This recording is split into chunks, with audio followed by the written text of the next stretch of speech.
extraterrestrial activity. Game over. Skinwalker Ranch. Game over. Skinwalker Ranch. No credible evidence of extraterrestrial activity. Greetings and salutations, friends, and welcome back. Tonight, I bring you a very somber, sad story about a suicide that took place at or near Skinwalker Ranch. And this is one of those troubling stories that affects me on an emotional level, because quite often here we cover what I call the paranormal pushers. And it is people like the people pushing and profiting from mostly baseless claims of all this paranormal activity at Skinwalker Ranch. People like Thomas Winterton and Brandon Fugel and everybody's favorite hillbilly science guy.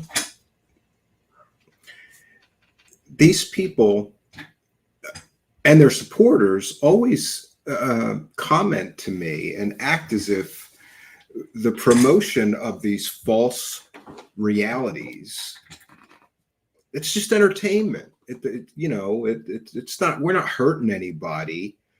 Well, a lie hurts everyone. And I could regale you with an hour of provable lies that have come out of Skinwalker Ranch, in my opinion. But I think that the entirety of this whole industry built around paranormal is a profit-driven circus. And all they want is for as many people as possible to buy a ticket, whatever they have to do. And let's think for a moment about UFO land or paranormal land or conspiracy land, whatever you want to call this strange genre on the internet. Lately, we have people literally promoting hoaxes that were created by robbing graves and ripping dead babies and dead people apart and gluing them back together with plaster to make them look like an alien, to sell an alien body hoax. And nobody seems to notice, nobody seems to talk about the absolute level of depravity and despicableness that some people involved in this genre are willing to do in order to get people to buy that ticket to the circus.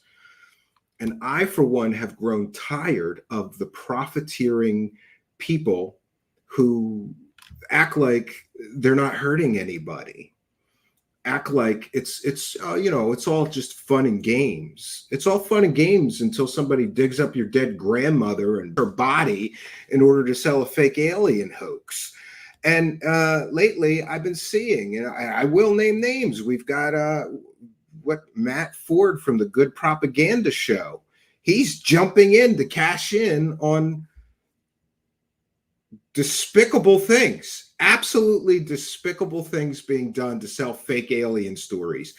And earlier today on Twitter, somebody was arguing with me. Oh no, Stephen, these are new alien bodies. Those other ones were proven fakes, but not these yet. And now there's scientists that are studying these things. Yes, in some cases, fake scientists studied those things. And in many or most cases, all the people that say anything other than those are fake hoaxes created by ripping apart dead people and gluing alien bones and plastering it all together to look like an alien. Any real scientist that says anything other than that, we find direct connections and some sort of financial motive directly connecting them to the people who are selling us the hoax. And then we've got people like Vetted, right? What did he vet? Nothing. He vets nothing. Great name for a show. Great name for a show. I'm going to call my show Vetted, and I will vet nothing. I will vet nothing. Somebody just went on his show and showed a picture of a goddamn diorama made with little miniature army men you could buy on eBay for $20. And perhaps a flying saucer model that may very well be just the flying saucer model you could buy on eBay from Earth versus the Flying Saucers. But hey, he got like $300 for that fake hoax story. So good for you, Mr. Vetted, who didn't take the time to vet, right? The right thing to do would be, you're going to show some pictures of shocking UFOs on my show? Great. Give me high quality scans of them first, and myself or other people that are competent to do so will research these photos before I present them to an audience. Nope. We didn't vet anything. We just let a guy sell a hoax made of miniature toys, a black and white picture of miniature toys on our show. But hey, I got $300, so it's all good, right? It's all good, except that there are many people here, including myself, who are personal experiencers of strange phenomenon. And we've come here looking for answers, looking for the truth. And all we get time and time again is misinformation, disinformation, and profiteering whores that are willing to do anything to make a couple of dollars in this stupid game. It's all so stupid. And by the way, those two weren't the only ones, but I'm issuing a challenge to everybody who profited from those fake alien mummy hoaxes. Give me the grave sites of your relatives. Give me all the grave sites of your grandmom, your great-grandpa, your grandpa, your great-grandpa, your uncles, great-uncles, aunts, whoever's dead in your family. Give me a map. Let me know where they're buried. And myself and an army of truth-seeking volunteers, we're going to go dig up your dead relatives. Then we're going to rip their bodies apart and desecrate them and glue them back together to look like an alien. But don't worry, we're going to call one the Ford alien. We're going to call the other one the Vetted alien. We're going to have the Christina Gomer alien. We're going to have the Jimmy Church alien. All of those aliens, we'll line them up on a table, will be made from the desecrated human remains of you people who have been selling that fake, fictitious story, put out and promoted and profited from by a man named Jaime Maussan, who has done this over 50 times, 50 or more hoaxes. But it's okay. We're not hurting anybody. Well, if you think it's okay to stand in line and get your money for the fake alien hoax, then myself and my team of volunteers should be allowed to dig up your dead relatives, rip them all apart, put them all back together. I got some glue here. I got some plaster of Paris, right? We'll get some animal bones for the skulls. Make sure it looks elongated, big eye sockets, right? And we'll line them up on a table, and we'll have the Matt Ford fake alien made out of Matt Ford's maybe dead great-grandmom, who knows? And then we'll have the dead Vetted alien made out of anybody in that guy's family who has passed on that we could get to their grave site and rob their grave. Then we'll have the Jimmy Church one, the church alien, right? Made out of his dead grandmom. And Christina Gomez, we'll have one of them. We'll have a dead alien made out of Christina Gomez's dead relatives. And I should be allowed to do that because according to them, promotion of fake alien bodies made from desecrating somebody's dead relatives and human remains, including dead babies, isn't hurting anyone. Now, of course, this is not something I would seriously do, but it's the only metaphor powerful enough to express my utter disgust, outrage with these people who keep on doing this. And there's always excuses. This Vedic guy's the new third phase of moon. I'm just putting information out there and I'm not vetting anything, right? And Matt Ford, the master of UFO grifter, ass licking, and propaganda. Come on.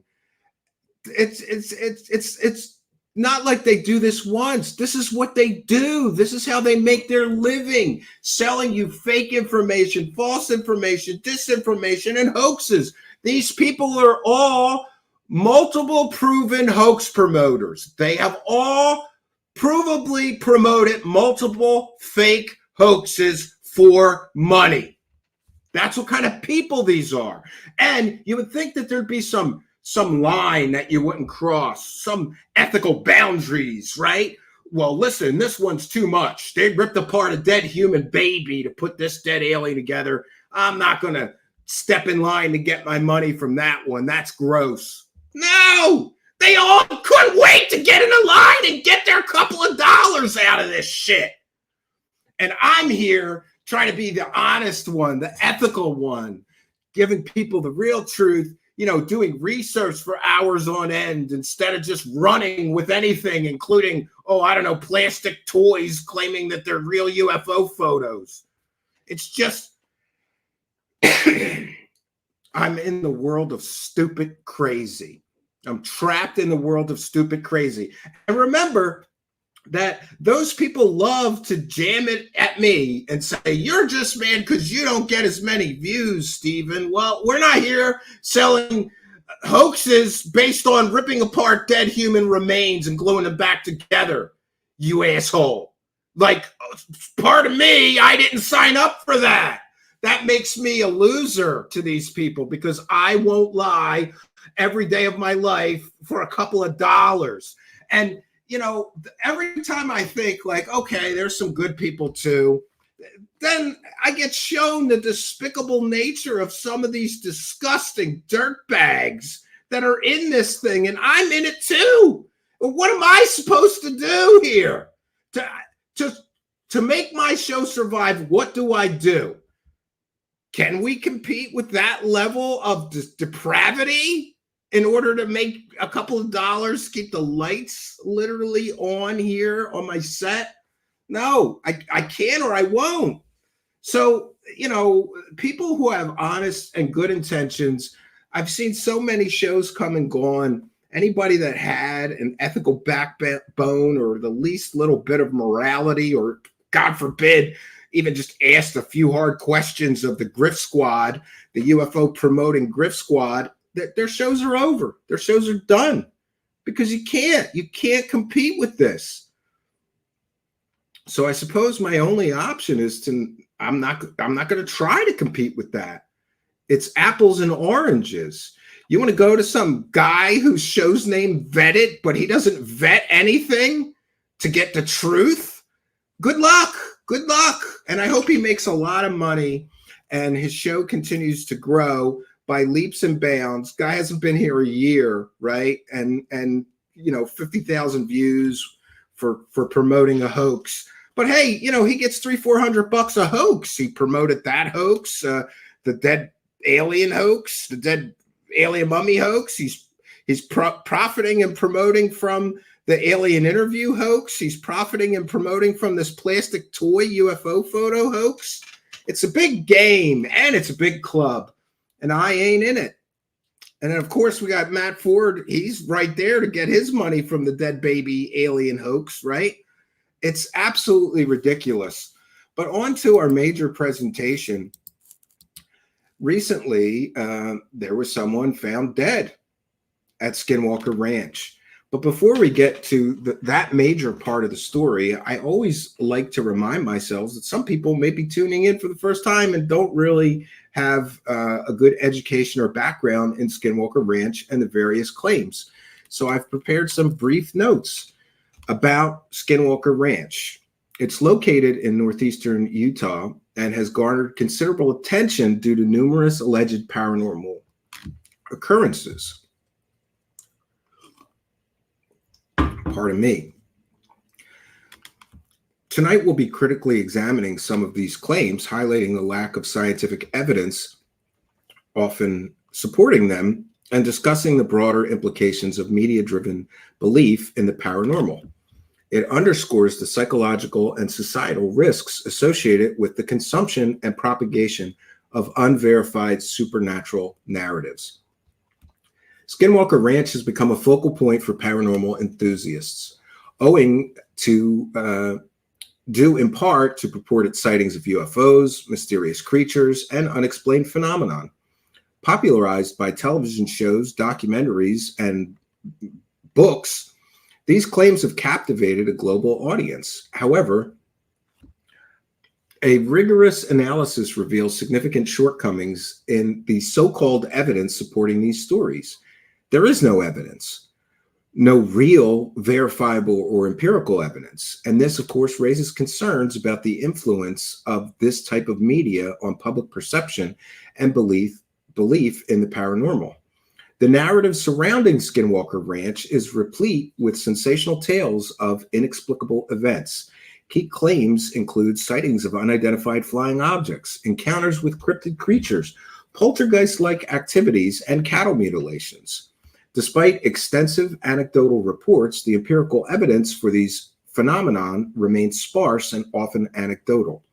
Most investigations have failed to produce verifiable data, even after millions of dollars has been spent and decades have been spent. There is still no evidence. This, of course, leads to skepticism within the scientific community. Now, of course, the first and one of the most famous things that Skinwalker Ranch is famous for is alleged UFO sightings. Reports of UFOs at Skinwalker Ranch, or UAP, are among the most frequent paranormal claims. However, critical analysis suggests these sightings can often be attributed to misidentified conventional aircraft, atmospheric phenomenon, optical illusions, or even bugs. The lack of credible photographic or radar evidence further undermines these claims.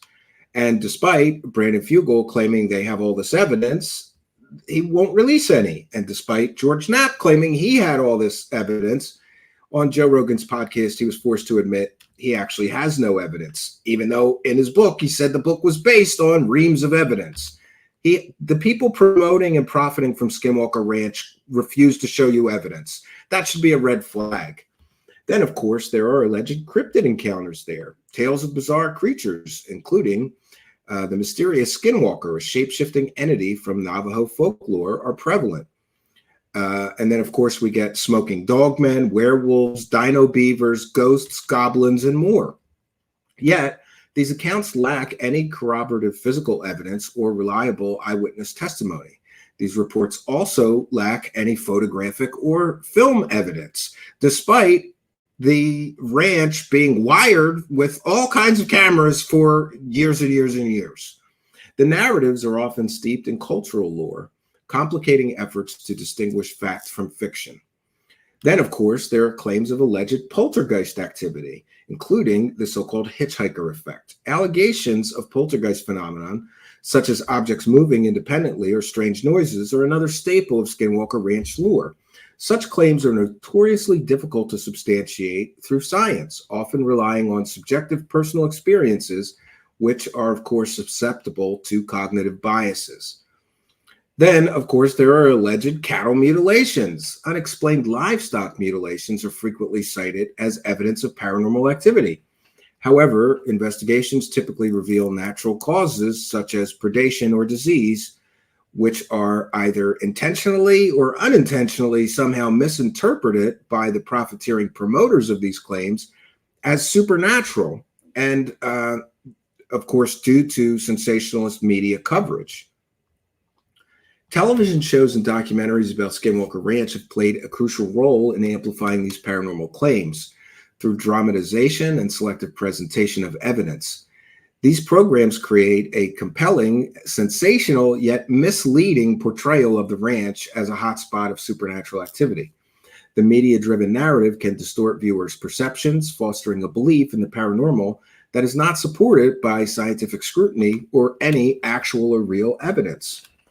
Then, of course, there is the sensationalism and entertainment factor. Television producers prioritize sensationalism to capture and retain audience retention.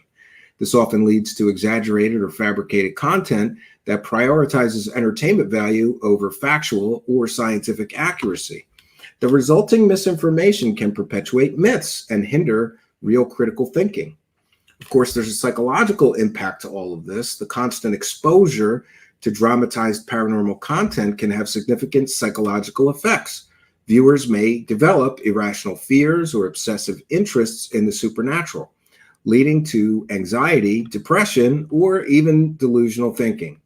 This phenomenon, known as media-induced belief, underscores the power of media in shaping perceptions and beliefs. Finally, there are societal consequences, sometimes very severe consequences, as we will see tonight, consequences up to and including suicides. The proliferation of unverified paranormal claims can erode public trust in scientific and rational inquiry. It may contribute to a broader cultural shift towards credulity and away from skepticism, which undermines efforts to promote scientific literacy and critical thinking in society. So, while Skinwalker Ranch remains a fascinating subject for folklore, myths, and popular culture, the paranormal claims associated with it lack robust scientific evidence, and the media's role in perpetuating these myths underscores the need for a critical and skeptical approach to covering extraordinary paranormal claims. So we're going to get into what happened at Skinwalker Ranch. Somebody killed themselves there. And I think it's very, very interesting that at first the coverage was almost non-existent of what really happened. We just got some vague reports of a dead body found at or near Skinwalker Ranch. We want to take a moment to recognize some kind and generous folks and remind you we're a viewer-supported show. Elena Venezuela just became a YouTube channel member. Thank you for your kindness, generosity, and support, Elena Venezuela. Then we get Lucas Bachman. Bitching about Star Wars is where the YouTube money is. Being the skeptic version of Art Bell instead of Andy Grifter might be more variety. Well, thank you both for your kindness, generosity, and support. Well, there's a lot of meat on the bone if you want to be critical of Star Wars right now. The Acolyte, my God, was that horrific. But thank you, Louis Bachman. And we, of course, want to thank Elena Venezuela as well for becoming a YouTube channel member. Again, reminding everybody we're a viewer-supported show. We read every single super chat. Thank you for helping us, both of you, to praise the cat. Praise the cash, praise the cash, praise the cash. All right, we'll be moving on. Now, before we move on, I want to say a few things, and it's off the top of my head, so forgive me if I stumble. There's an organization called Expanding Frontiers Research, and both members of that have been guests here. And I just want to take a moment to recognize and, make sure that I try my best to impress upon people that we need organizations in this thing like Expanding Frontiers Research. Erica Lukes and Jack Brewer, who have both been guests here previously, do an incredible job. Now, what is Expanding Frontiers Research? Well, it's a research and journalism type organization that is centered around government transparency. And in fact, they do incredible work, like forcing the government to release information that the government doesn't want to release to the public. I think that we have a right to know. And it should be noted that before they broke this story about the suicide at Skinwalker Ranch, they broke another story, which was a bombshell, in that it revealed that the Utah County government was paying and in contracts with Skinwalker Ranch television show stars to promote paranormal claims at an event called PhenomenaCon. Now, I have no problem with people who want to promote tourism. I mean, that's sort of the guise that the government used for the reasoning. But they're giving thousands of dollars to people who are claiming that there's some sort of hitchhiker ghosts that can hurt you. And then they appear at a public convention with hundreds of people at it. Wouldn't they be infecting everybody with the space ghosts? So none of this makes any sense. And originally, Utah County tried to not release all the information about that. But interestingly, Jack Brewer and Erica Lukes of Expanding Frontier Research went after the local government. They went to the state records division and had a case heard before the council there and argued the case that the government doesn't have the right to, censor contracts and not release the information when they are entering into public, when they're entering into contracts and paying people from taxpayer money. This is the kind of work that Expanding Frontiers Research does. Now, as we'll see again in this case, they forced the local government to give them all the information about this body found at or around Skinwalker Ranch. And there is just some incredible details that they were able to uncover. And so be sure that you check out and support Expanding Frontiers Research. They both also, you can go to their website, which is in the description of this video or podcast. I am going to be reading their article, and we have it in the description of the video or podcast. So, originally when this story came out, there was no details. And by the way, it's expandingfrontiersresearch.org. Is their main page. You go to their blog, and the story is the first one that pops up. No, 1 second here. I have to make this much bigger. Pardon my. I highly encourage you to not just support them. There's multiple ways that you could support them. You can, I'm sure you could throw them some super chats on YouTube, or join their Patreon, or send them a PayPal pledge like we do here. But they also have a direct donate button. And by the way, they are a nonprofit organization. They're not here doing this for a living. They're volunteering to force governments to be transparent about important topics and issues like we're discussing tonight. And before we get into the article, I just want to say that the debate's already started. Oh, this isn't Brandon Fugel's fault. Well, I haven't seen anybody that said it's Brandon Fugel's fault, but his promotion of these fake paranormal claims did not help the victim of this suicide to maintain sanity, I suppose. And I'm not accusing him of anything, but I think that just as in the case of these alien mummies, people want to just run away. People want to just, it's just entertainment, right? You do bear, people who promote these false realities to sometimes very unstable, psychologically unstable individuals do bear a responsibility. Somebody went there who was highly influenced by the claims of Skinwalker Ranch and apparently, unalived themselves. I know that YouTube doesn't like the S word. So they unalived themselves there and left a rambling letter to Thomas Winterton, one of the stars of Skinwalker Ranch. So do all of those guys just get a pass? They have no responsibility? Let me know what you think in the comments. Let me know what you think in the live chat. But I, for one, think if you're going to promote a false reality and fake supernatural and paranormal claims, you're responsible for everything that happens as a result of that. Now, that's my personal belief. And again, I'm not accusing anybody. I'm just expressing my personal belief that you don't get to walk away when you've been promoting provably false claims and evidence-free claims of all kinds of spooky things at this place. And then somebody goes there and takes their own life and leaves a rambling multi-page letter to one of the stars of your fake television show. And I asked a question earlier on Twitter, why wasn't this information released by Brandon Fugel? Wait till you see what happened here. I mentioned the depravity, the utter despicableness of some of these people. And wait till you hear this. You will not believe some of the stuff here. But let's get into the article. Before we do, I want to take a moment to recognize the live chat.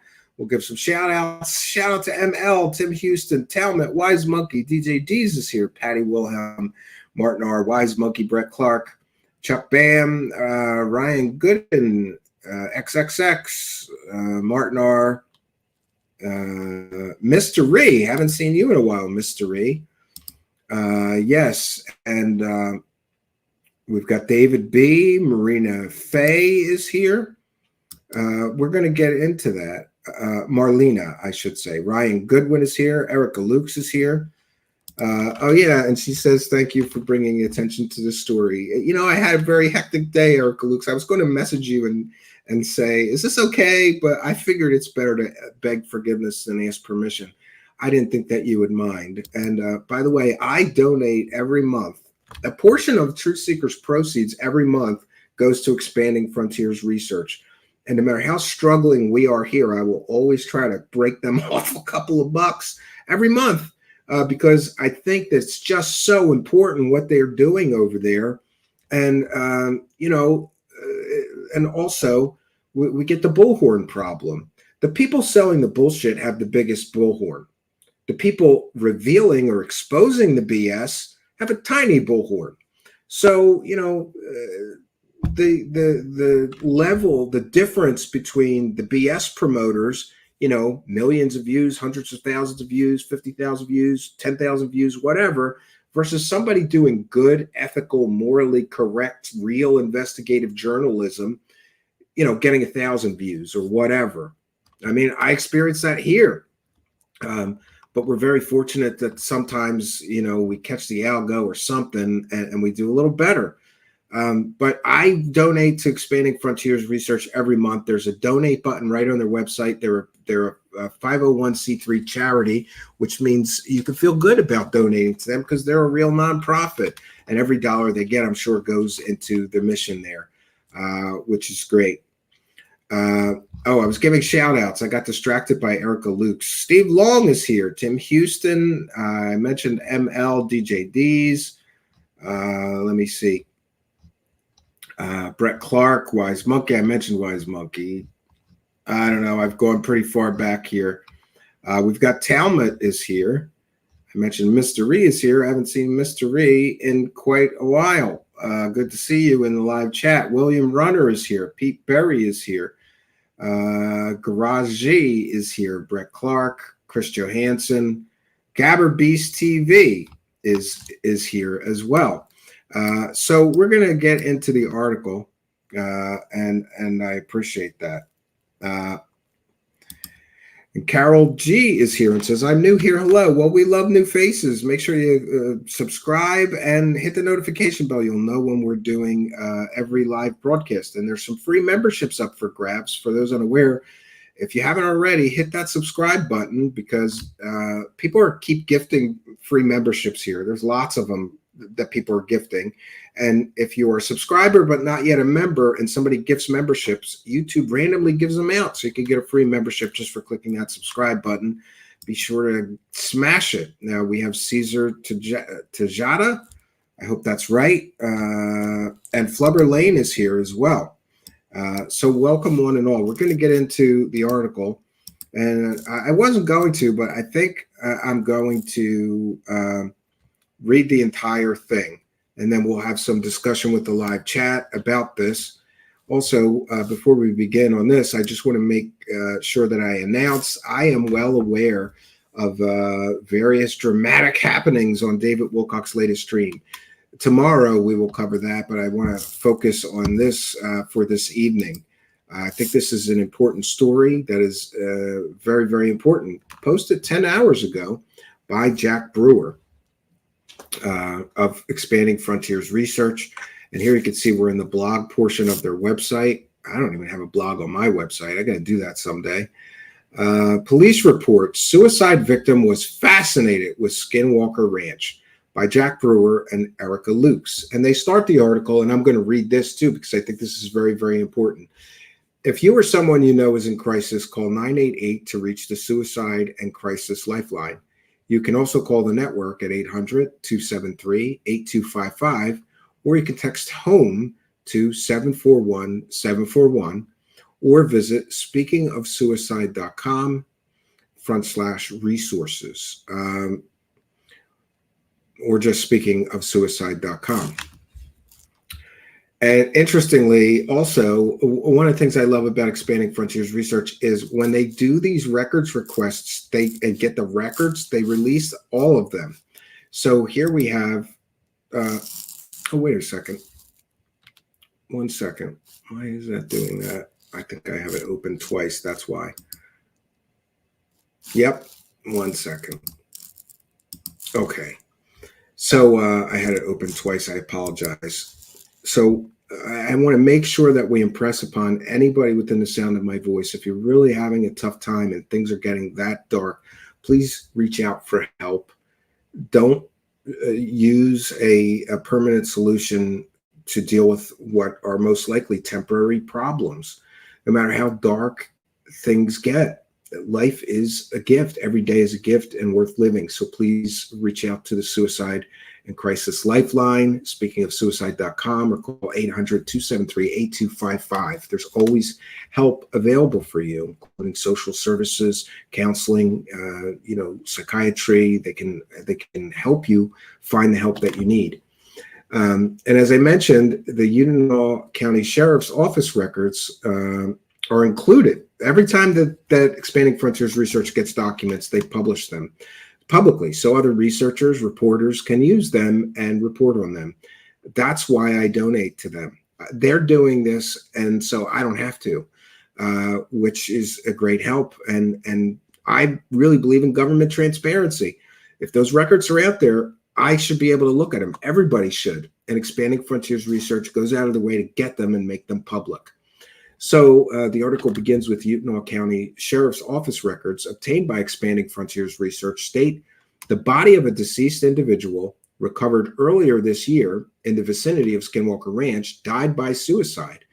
The remains of Andrew Barton Crow were discovered in a rural wooded area during a search conducted by rescue personnel on February 29th.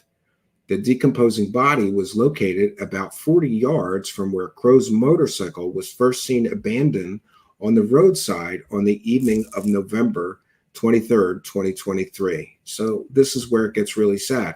His motorcycle was first seen abandoned November 23rd, 2023, and they didn't find the actual body until February 29th. And wait till you hear why they may not have found the body for that long. It's a doozy, friends. It was Thanksgiving when they found the motorcycle. So a witness statement provided to the Bureau of Indian Affairs indicates that a person who saw the bike Thanksgiving night decided to take a closer look when it was still there the morning of November 24th. They then called police after finding written material leading them to become concerned that the rider left to commit suicide. It is not entirely clear why 3 months passed between the time law enforcement was made aware of the circumstances and a coordinated search of the area was conducted for the motorcycle owner. Andrew Crow was formerly of California and was 61 years old. Records obtained suggest he parked his trouble-prone Harley Davidson on the side of the remote road before walking away, a .38 Special in his possession. Police believe he used the gun to end his life. The revolver was found at the feet of the deceased. 5 rounds of ammunition, one of them spent, still in the cylinder. And here's a picture of the motorcycle that was found on Thanksgiving. The existence of a suicide note, the contents of which have not been released as of this writing, is documented. The note was wrapped in a plastic bag and seemed to be left for whoever found the body, the report states. A responding officer surmised suicide was the cause of death, adding that no evidence of foul play was found at the scene. References made in the officer's report to the medical examiner for final judgment and further details of the death. It was further stated that a medical examiner's report had not yet been provided to the Utah County Sheriff's Office as of June 13th. And then we get to the Skinwalker Ranch connection.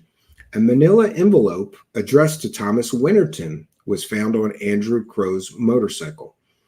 Winterton is a cast member of the Secret of Skinwalker Ranch cable television show, which promotes speculation about paranormal phenomena while purporting to be conducting a scientific investigation.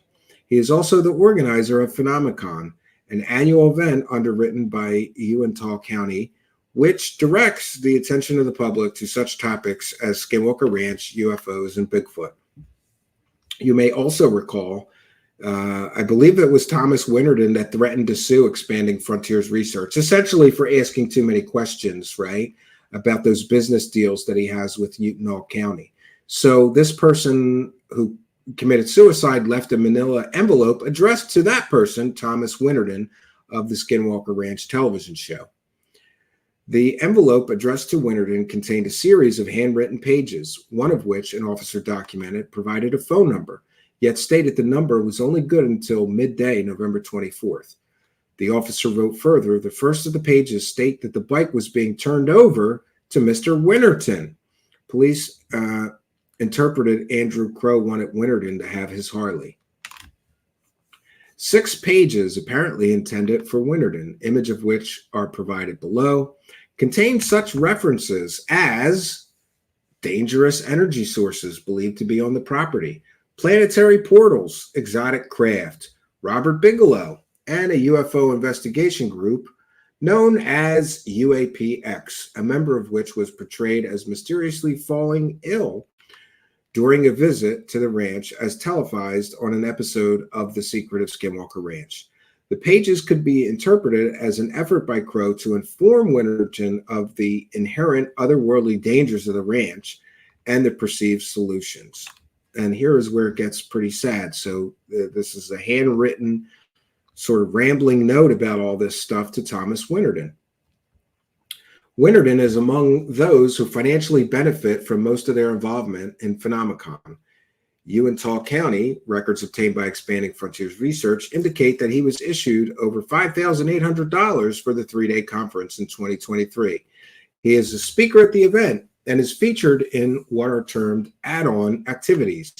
These are events such as behind the scenes, meals and guided tours to the perimeter of Skinwalker Ranch. Attendees pay extra to participate in each add-on they select, while Phenomenon personalities like Winterton receive up to 50% of the additional revenue generated. And isn't it interesting that they'll take money to take people to essentially the perimeter of Skinwalker Ranch, even though they claim that there's dangerous poltergeists that follow everyone home from the ranch and all kinds of, so I guess the spooky space ghost herpes, right? The Skinwalker Ranch has space ghost herpes. And if you go there, the space ghost herpes can follow you home and mess with you, right? But for a fee, they'll take you to the perimeter of the ranch. If there was something really that dangerous that follows people home from the ranch, would they really take a few $100s to take somebody on a tour of the perimeter of the ranch? It's absolutely ridiculous. So this is on top of speaker fees paid to the, quote, talents, unquote, as the speakers and add-on hosts are termed in Uintah County Phenomenon contracts. It is not clear how well members of the Uintah County Commission understand what is happening at Phenomenon, which it approved for $215,000 in the 2023 annual county budget during a commission work session held May 13, 2024. Travel and Tourism Director Lesha Coltharp advised commissioners that terms and conditions of Phenomena contracts must be open to the public. The circumstances arose out of a series of record requests and appeals executed by Expanding Frontiers Research. Commissioners subsequently asked Coltharp about who must pay to get into Phenomenon and if the reason the participants were referred to as talents in the contracts was because it was a talent show. Yeah, no, Coltharp responded. It's just a speaker contract. They're basically called talents because of the speakers that come in, most of them are actors on different paranormal shows. Briefly pausing, Coltharp added they're talented. So a local county official admits that they're actors from paranormal shows. That's why they're called talents, because they're actors from paranormal shows. No, they're not scientific investigators from a show that's scientifically investigating something. They are actors on different paranormal shows. Briefly pausing, Coltharp added, they're talented. Yeah, they're talented at selling fake stories and fake paranormal claims. And then there's back to Andrew Crow, the victim of this suicide. In late February, but before discovering the body, but long after impounding the abandoned Harley and its contents, the Uintah County Sheriff's Office documented its efforts to contact relatives and acquaintances of Crow. All of them resided out of state and said They had not seen him in 6 months or more. One individual explained they received a telephone call from Crow on November 22nd. Andrew was calling from Park City, Utah, and said he had just come from Uintah County, where he was trying to see Skinwalker Ranch. The report documented that the individual described Andrew as fascinated with the ranch. Yeah, so this guy was probably quite obsessed with the ranch from the sounds of it.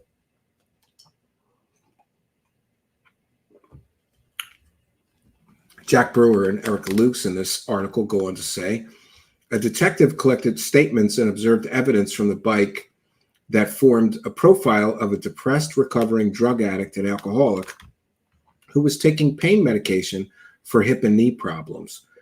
A contact of Andrew's told the detective they suspected Andrew may have committed suicide due to statements he made about being done with life, the motorcycle being abandoned a few miles from Skinwalker Ranch, an empty handgun case left with the motorcycle, and the signed vehicle title located with the motorcycle, along with a note about wanting the bike to be given to Thomas Winterton. The detective documented telling the contact, based on all these facts, they believe Andrew's body may be somewhere near the ranch, to which the contact agreed. Then there was a sheriff's office investigation. The incident report for the discovery of the abandoned motorcycle states multiple attempts were made to reach Thomas Winterson, but phone calls were not returned. This was presumably in 2023 and due to the manila envelope and letter to Winterton found on the bike. So the sheriff's office is continually trying to contact Thomas Winterton by phone, but he's not answering his phone. And this is in quotes, I learned that Thomas Winterson could possibly be associated with the Skinwalker Ranch, which is near the area where the bike was located. The report continued. I drove up to the front gate of the property in hopes to make contact with the property's security team and found there was no one available to speak to, and the guard shack was empty. 3 months later, on February 29th, according to the incident report concerning the retrieval of the body, officers coordinated a search with Uintah County Sheriff's Office, Bureau of Indian Affairs, and 2 search and rescue teams. It was determined likely that Andrew could be found near the location where the motorcycle was abandoned, or he possibly walked to the Skinwalker Ranch property. Winterton was successfully contacted at this point and stated he did not know Andrew Crow. According to the report, Detective Leishman asked Thomas if they could search a Skinwalker Ranch property for Andrew's body, to which he informed us that we could on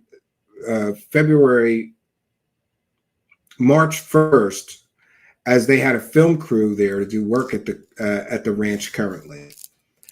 So listen to this. So essentially, the police contact them. We've got a suicide note and empty gun case, and an abandoned motorcycle. We believe this person killed themselves on your property or around it. We need to search the Skinwalker Ranch property. And what does Thomas Winterton say? He says that they could do it on 3/1/24, not before then, because they had a film crew doing work at the ranch. Officers proceeded with searching the surrounding area. Within about 20 minutes of commencing, one of the search and rescue personnel located a body 40 yards from where the motorcycle was found. The scene was described in writing and photographed. Though decomposition made an initial identification difficult, a wallet was present that contained a driver's license and debit cards belonging to Andrew. Officers were satisfied with an assessment of the scene and circumstances, pending a final autopsy report by the medical examiner. So remember, the motorcycle is found on Thanksgiving evening. They contact Thomas Winterton of the Skinwalker Ranch and say, somebody killed themselves on your property or around your property. We need to search. Oh, sorry, we're filming a television show. Remember I mentioned the despicable, disgusting nature of some of these paranormal pushers? Oh, somebody killed themselves on our property? Sorry. Look, we're filming a television show. You're going to have to come back in March, okay? It's really not convenient for us right now for you to locate the remains of a suicide victim so that the man can be put to rest. Just leave a dead body out in our property or around it for a few more weeks while we finish our filming for a television show. Who does that? Who does that? How despicable and disgusting do you have to be? How cold and callous and psychopathic and unfeeling and unemotional do you have to be to go, we'd like to help officers, but hey, we got a television show to make. So you're going to have to come back and find a dead, decomposing body later. This is why I say paranormal pushers and promoters and profiteers are despicable scumbags. And then people argue with me. Well, I've got another example to put in the scumbag folder. Thomas Winterden, you are a scumbag. Apparently, it was more important that Thomas Winterden keep his Skinwalker Ranch checks coming in, rolling in, because somebody finding a dead body may disrupt their filming schedule for their television show. So we can't have you guys find the body and return it to his next of kin or put him to rest or bury him so he can be at peace. Just leave a dead guy on our property or around it while we finish filming our TV show. Awesome. Awesome. Thomas Winterden is a scumbag. There's no excuse for this.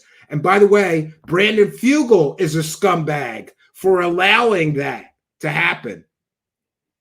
Now, I'm sure there's going to be some excuses. Maybe Thomas Winterden didn't tell Brandon Fugel there was a dead guy on or near the property and that the police called. That's his job. So what? We're going to give Brandon Fugel a pass on making the police wait to find a dead body because they're busy filming their Paranormal Pusher TV show where they're playing Ghostbusters for cash? It's ridiculous and despicable. And both those people should be ashamed of themselves.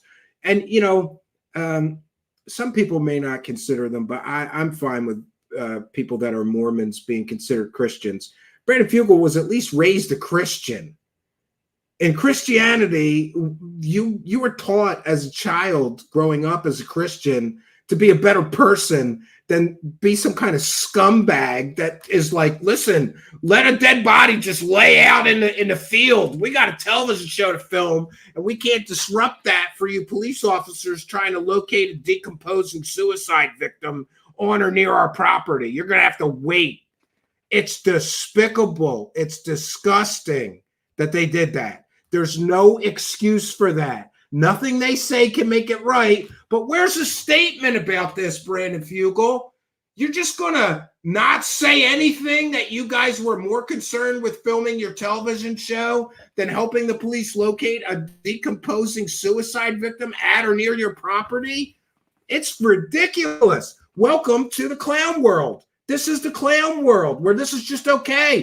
And all the Skinwalker Ranch fans, most of them aren't even going to know about this. But the ones that do know about this are going to give scumbag Brandon Fugel and scumbag Thomas Winterden a pass. And you know what? I apologize. I take it back. They're not scumbags, but they are morally and ethically reprehensible to anybody that has a conscience or any empathy or human compassion.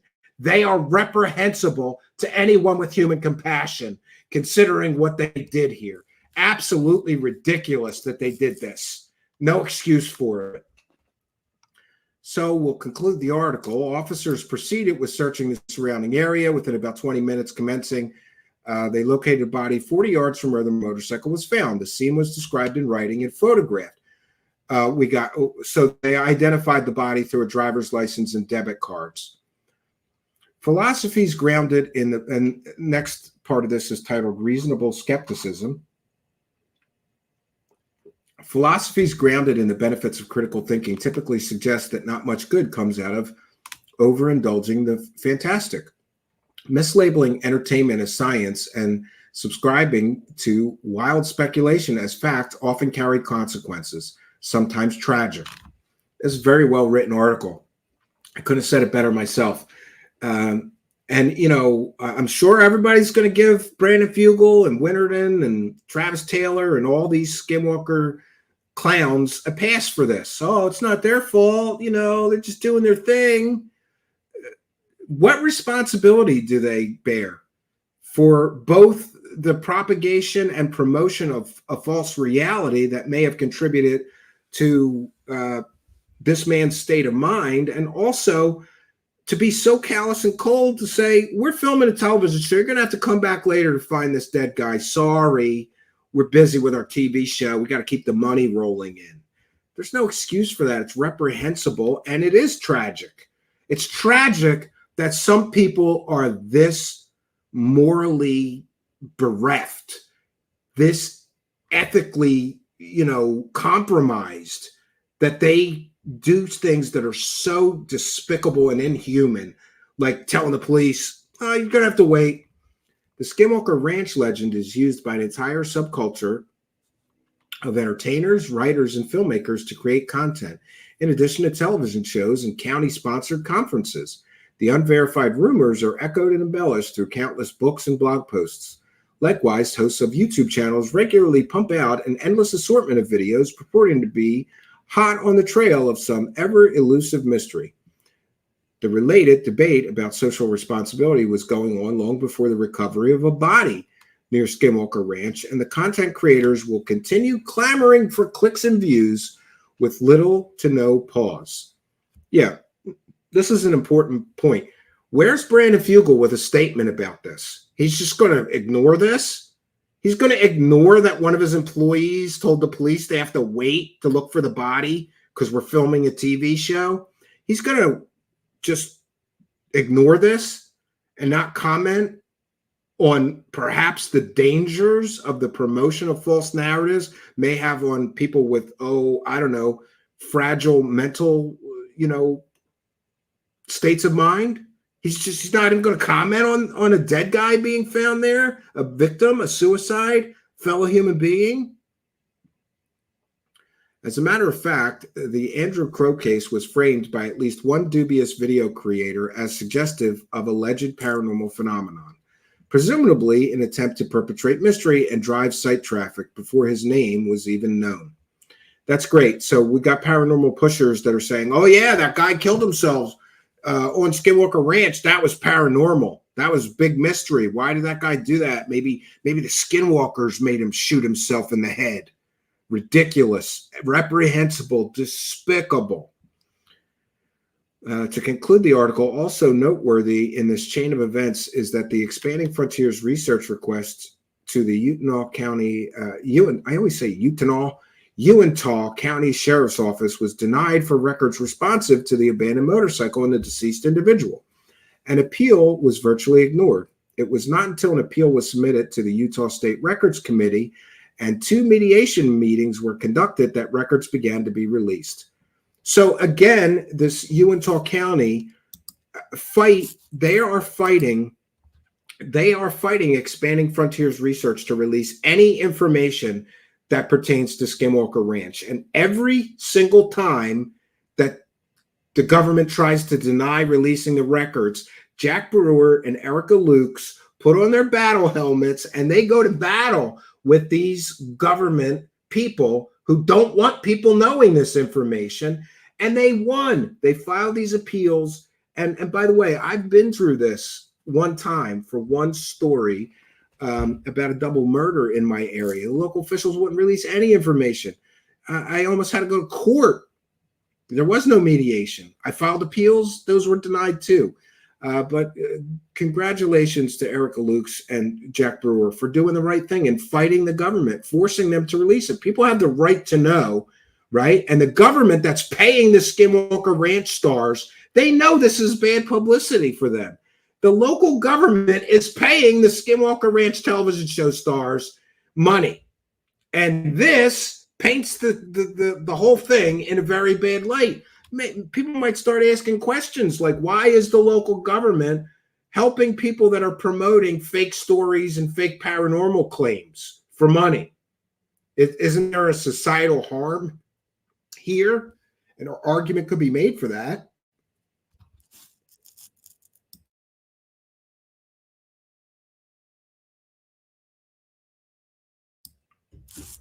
Okay, so the first release was issued 111 days after the request for records was submitted, and would never have happened at all if the previous denials were accepted without question. 2 emails containing responsive records have now been received from the Uintah County Attorney's Office. Each of the emails advised, we would like to acknowledge that there are still more records being reviewed in both cases that we will be providing as we receive and review them. So there we have it. Some real bombshells about the dangers of the Skinwalker promoters and exactly what kind of people they are. I mean, I am just absolutely blown away. Like I said, when you think it can't get any worse here or any more despicable or slimy, something like this happens. And I go, oh, yeah, I guess it could get even more slimy. There's something even just as slimy or more slimy than robbing the graves of dead babies and ripping their bodies apart and gluing them back together as aliens. You know, you can be that despicable, that callous, that heartless by, oh, I don't know, tell the police to wait. We're busy filming a TV show. Where is Brandon Fugel? Does he not have some responsibility to make a statement about all this? And what about Uintah County? I want to put something on the record.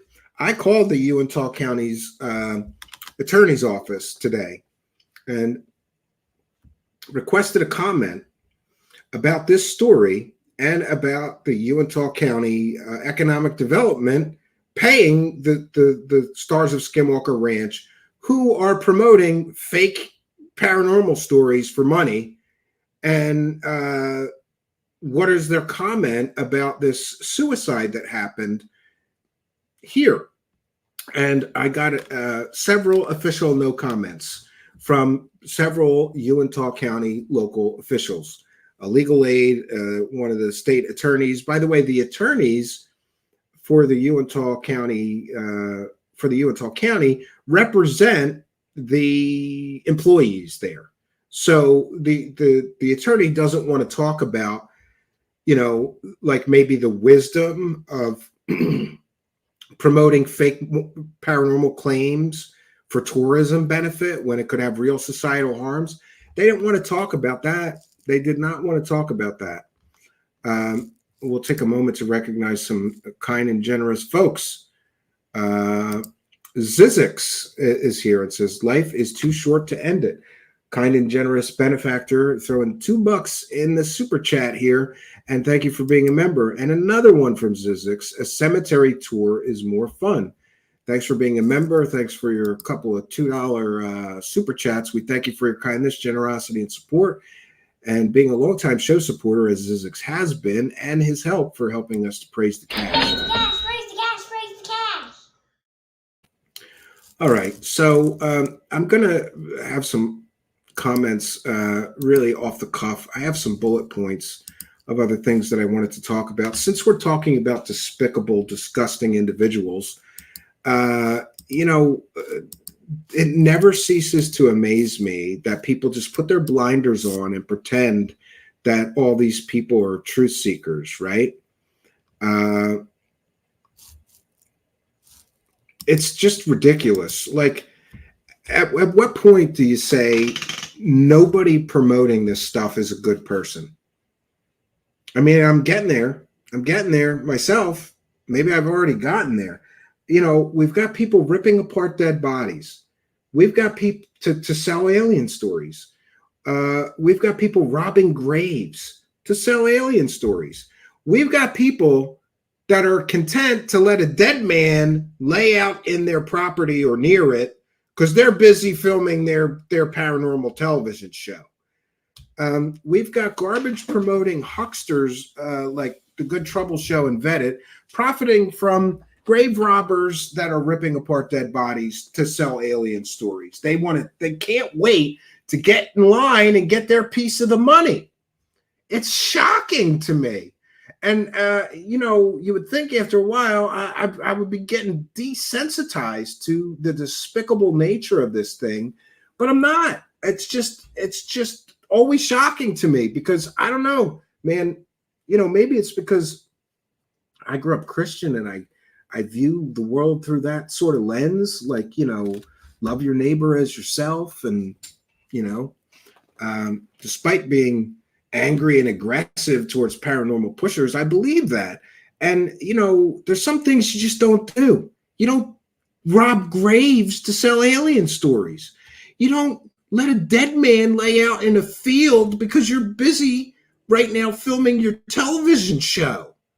And there's no excuse for this. Brendan Fugel grew up Christian. I mean, what kind of Christian is okay with that on their property? Like, well, there might be a dead guy on my property or near my property, but, we're busy with our television show business here. You're going to have to roll on.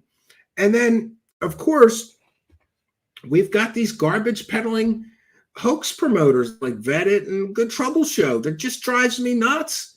These guys are getting paid, hundreds, thousands of dollars to promote hoaxes. And it's just okay.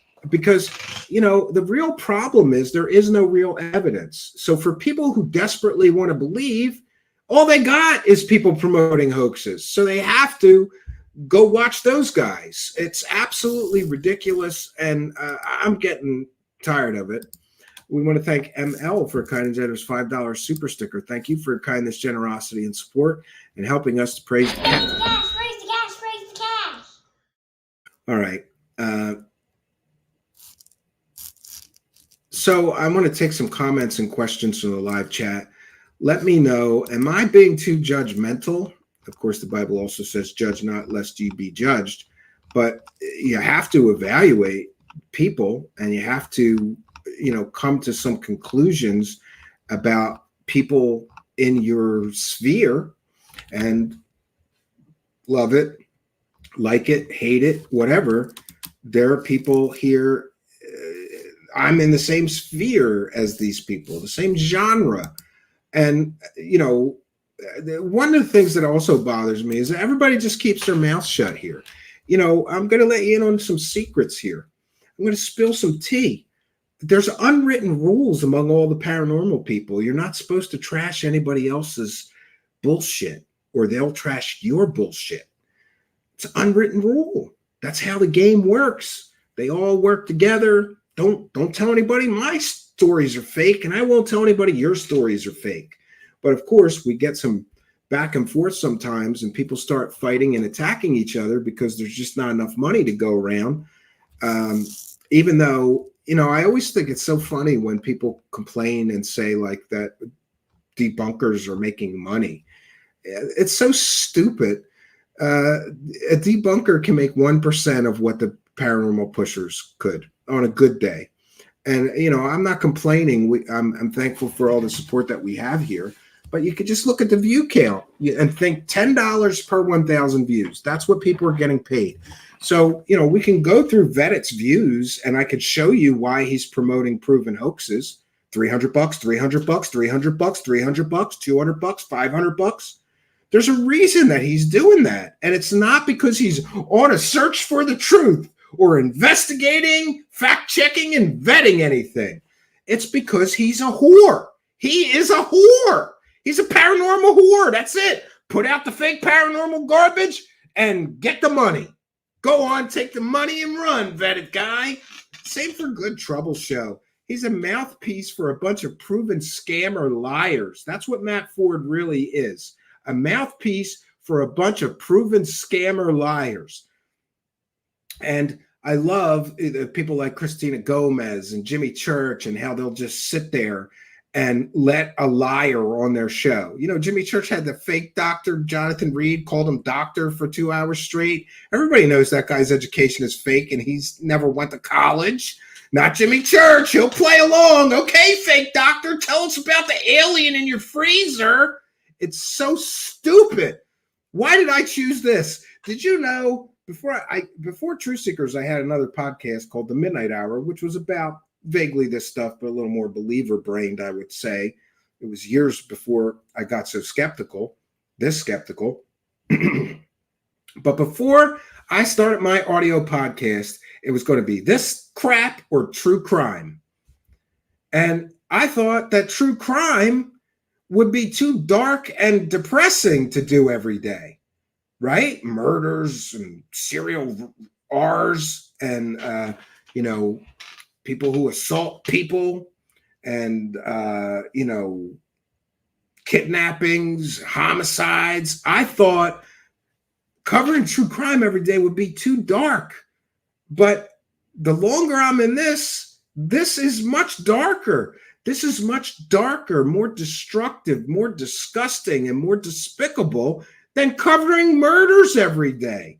Because I'm left here in this arena of UFO profiteering whores who will literally do anything, and alien profiting whores, who will literally do anything to get the UFO and alien dollars. Whatever they have to do, rip apart dead bodies, pretend somebody's a doctor, pretend somebody's a real government insider when you know they never worked for the government, pretend somebody ran a Pentagon UFO program. Matt Ford, I'm talking to you. This is a clown world, and I'm trapped in this clown world of UFO profiteering people.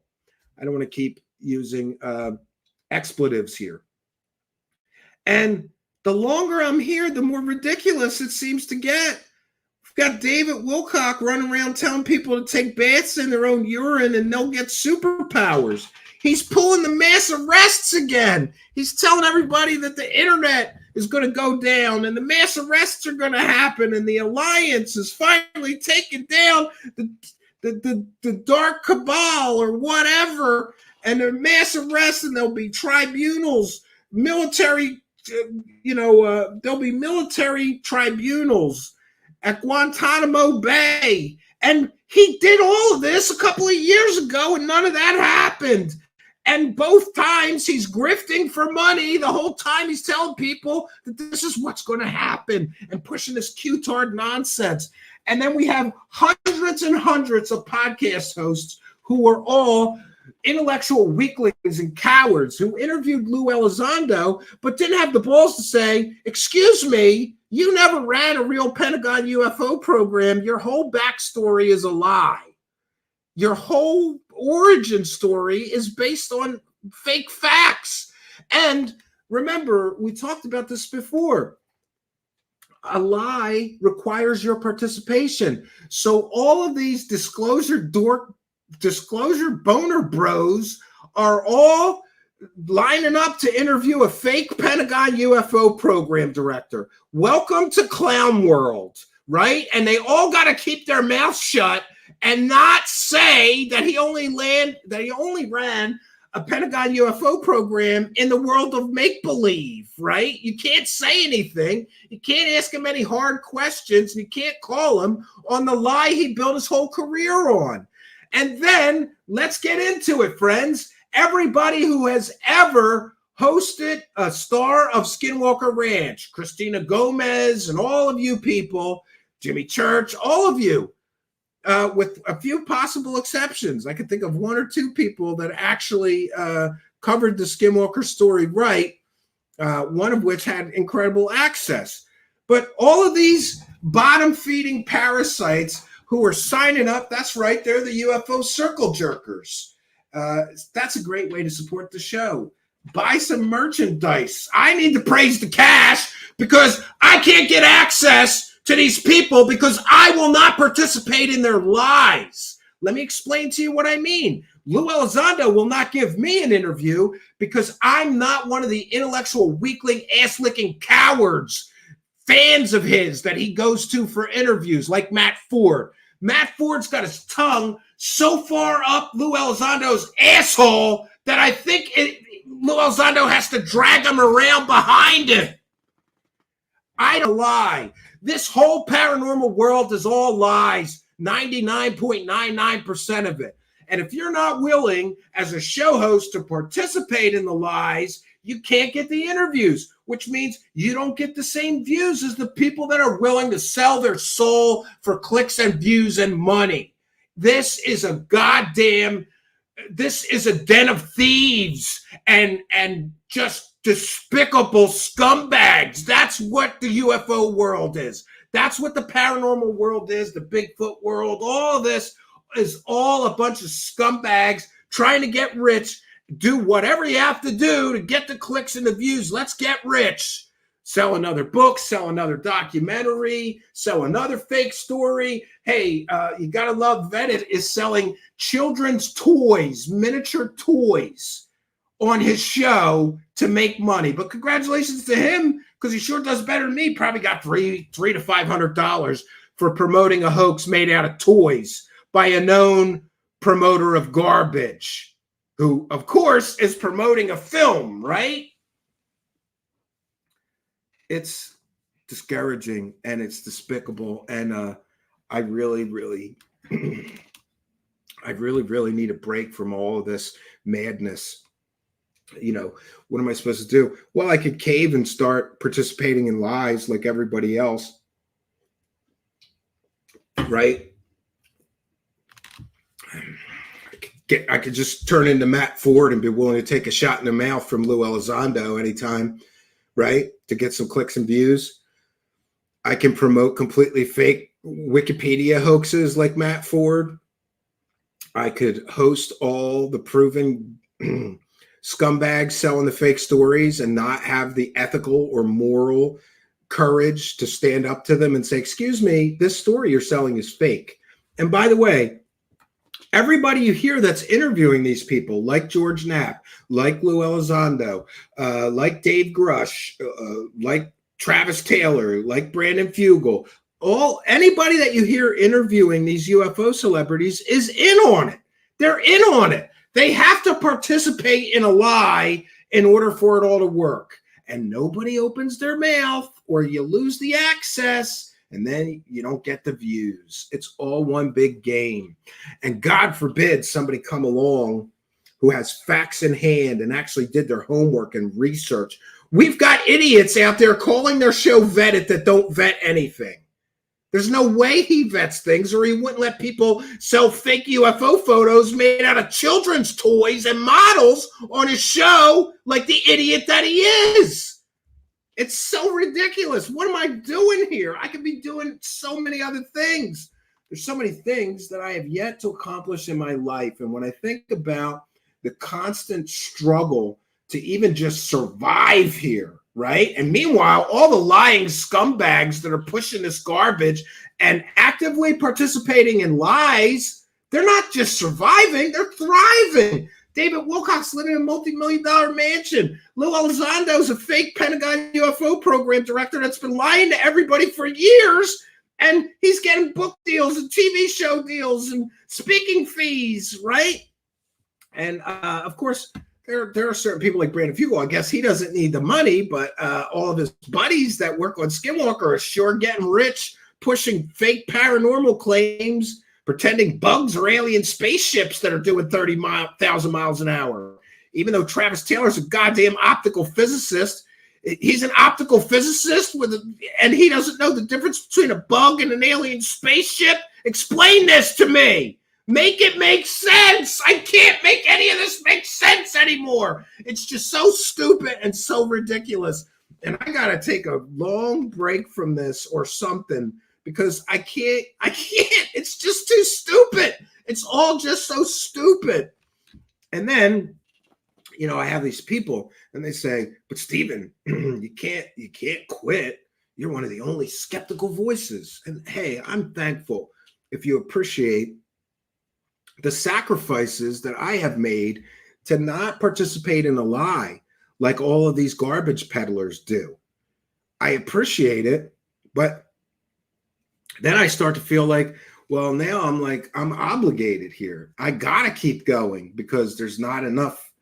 There's almost very few people doing this, especially in the underground. There's almost no one doing this like us. But occasionally I see a few other voices pop up and I say, maybe I can hang up this microphone. Maybe I can turn off this webcam and just enjoy my life and not worry about any of this shit and not care. not care about David Wilcox scamming a couple thousand more people, allegedly, for $333, or well, he's dropped his books to 70, low discount price of 70. Maybe I can just turn off the webcam and turn off the microphone. If there's other skeptical voices around, do I really need to keep going? Or can I make course corrections and start to enjoy doing this again? Let's be clear, sometimes I enjoy it. You know what I love? I love the gotcha moments. Truth be told, I live for the gotcha moments. Do you know? And people close to me and the show, they know this. I will do 40 hours of work and investigation and resource for investigation and research for one really good I got you by the balls, I got you moment. I will. I love that. But the problem is that the time and energy required to do those things is orders of magnitude more than I sometimes have.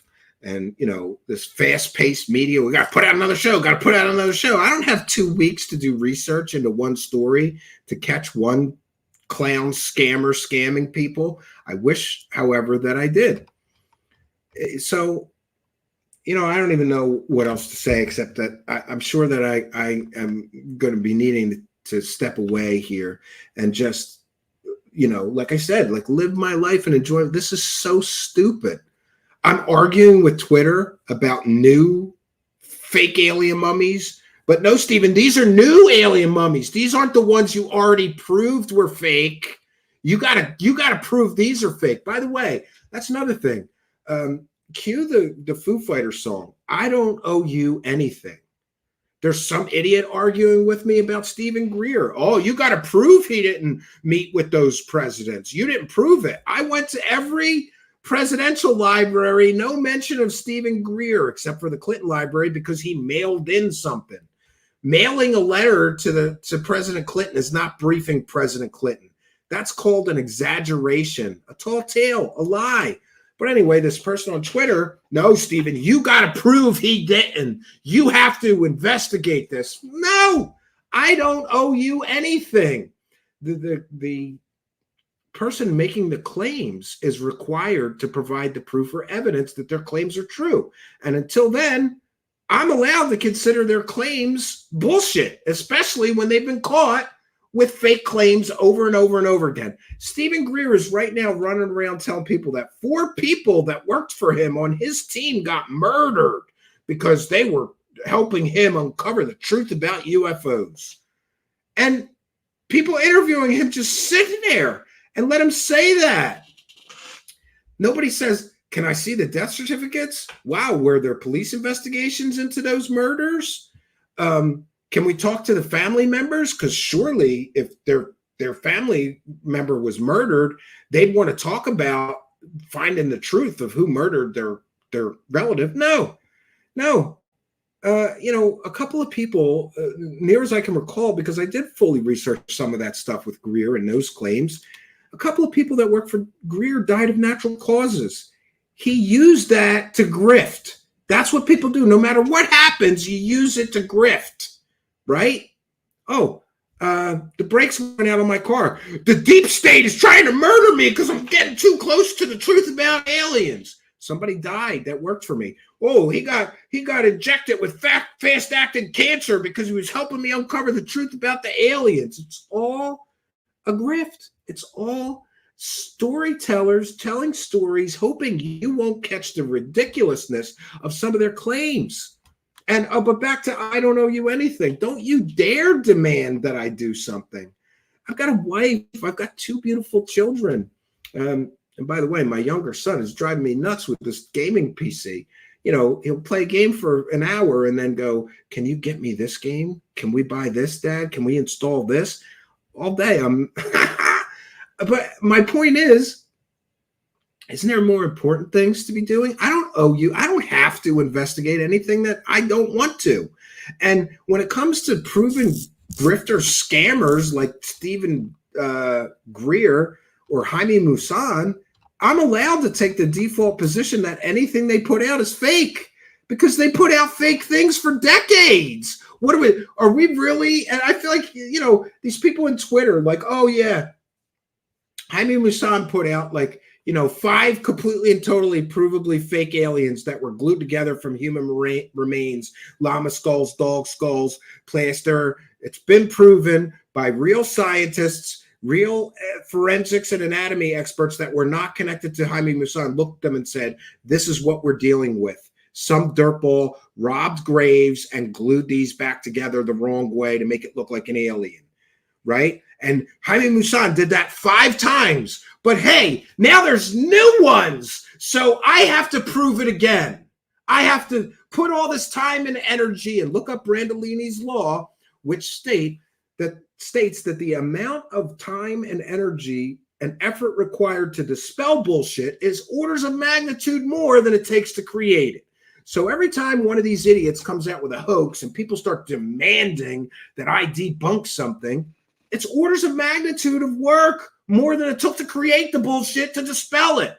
I don't have the time, or I just don't care. And am I not allowed, when it comes to people like Stephen Greer or, Jaime Maussan, to take the default position? It's fake. Until they prove it's real, it's fake. Because everything they put out is fake. I'm allowed to do that. I don't owe you anything. Go find me. I say this about the Mexican aliens. Go find me 3 American or English-speaking recognized real scientists at major universities that wrote a paper and declared that those alien mummies are real organisms. Until you do that, you could go fuck yourself demanding that I spend or waste my precious life, energy, and time investigating another hoax from a proven hoaxer dirtball that is willing to pay people to dig up human bodies and rip them apart and glue them together to sell an alien story. I don't owe you that. I don't owe you anything. You prove it's real. Until then, I'm allowed to say it's fake just based on the history of those people. Anything coming from Jaime Maussan is fruit from a poison tree. Anything coming from Christina Gomez, vetted, Matt Ford, any show with the name Disclosure in it, anything with the name Disclosure in it, podcast or show, fruit from a poison tree. You can assume it's all fake, everything they talk about. And there's so many more. That UFO podcast and all these other garbage peddlers, right?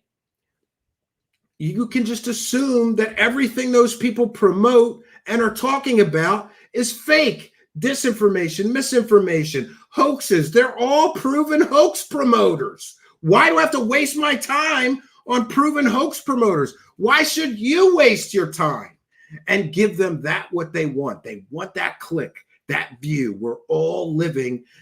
I feel like I'm in a prison here, and the whole prison is based on an attention-based economy. And if I stand here in my prison cell and scream loud enough, I got truth about the aliens, and get enough clicks and views, I'll survive another day. And it just shouldn't be like that, especially not while those other people I mentioned are all making, all this money, ridiculous amounts of money, promoting proven hoaxes, lies, proven people. They're promoting people who sell fake stories and been caught promoting fake stories. And back to another point, anybody that you see interviewing all of these people, Linda Moulton Howe and Richard Dolan and Nick Pope and all of these UFO celebrities, Brandon Fugel, Lou Elizondo, Dave Grush, Danny Sheehan, all the people that you see interviewing those people are in on it. They're all participating in a lie. I'm not doing that. I just refuse to participate. And I'm going to have to find a way to survive my attention-based economy prison that I find myself in. But don't you worry, because I've always been a person that survives, doesn't give up. It's worth the sacrifices most of the time. But when it comes to people demanding my time, no one knows their last day. For all I know, God forbid, a week from now, I've been biking again on my dirt bike. And for all I know, I could step out on my bike one night, get hit by a truck, and die tomorrow.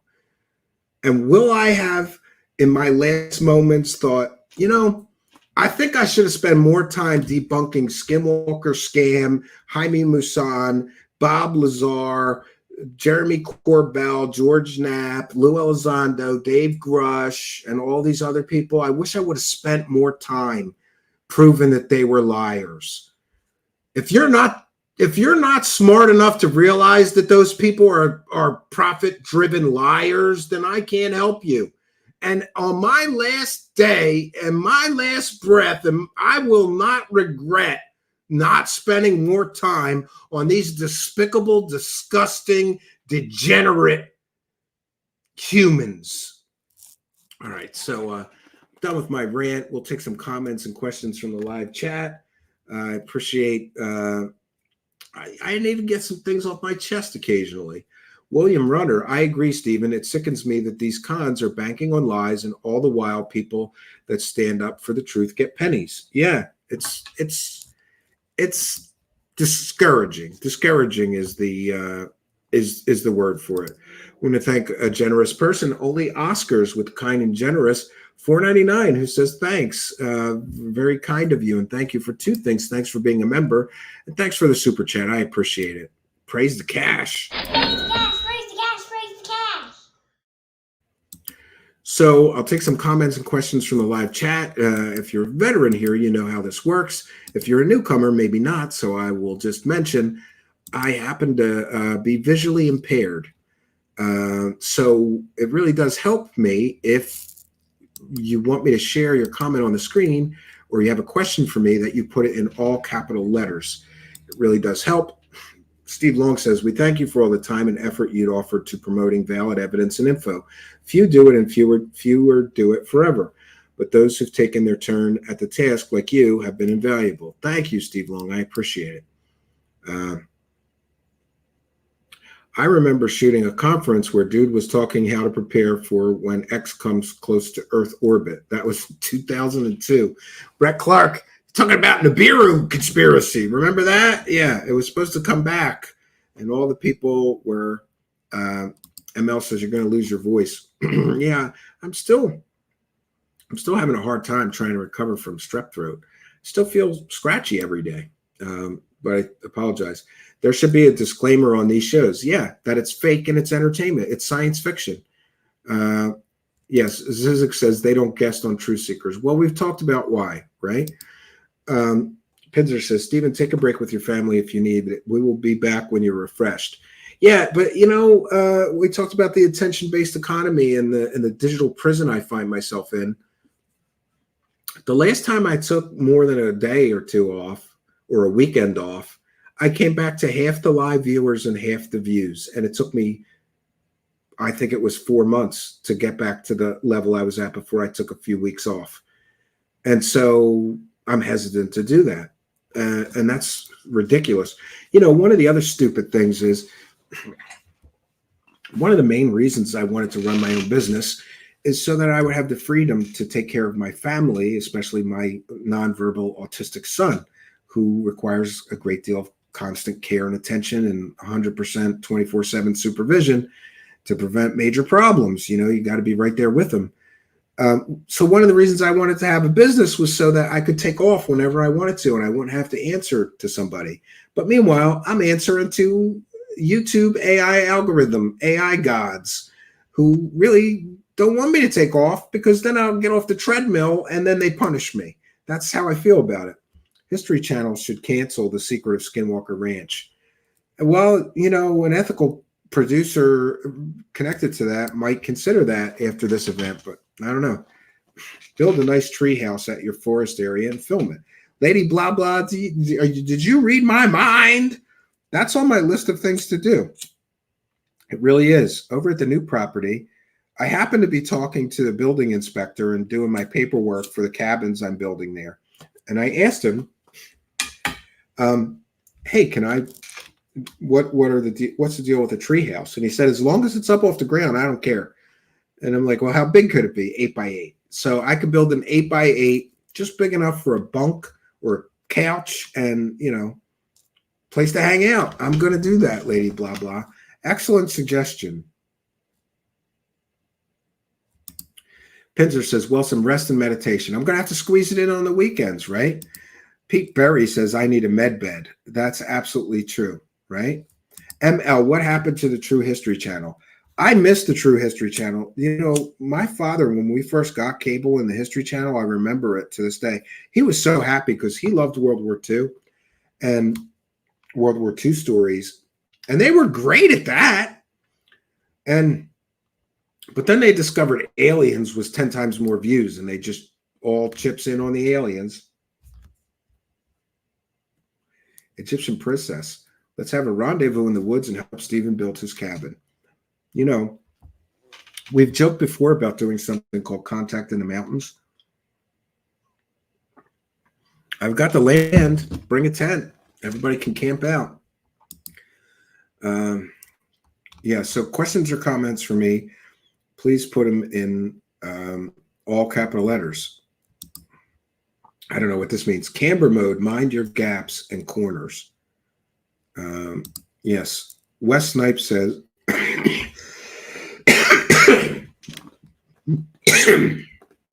thank you. Wes Snipe says, the YouTube grind is hard and the algorithm sucks. Yeah.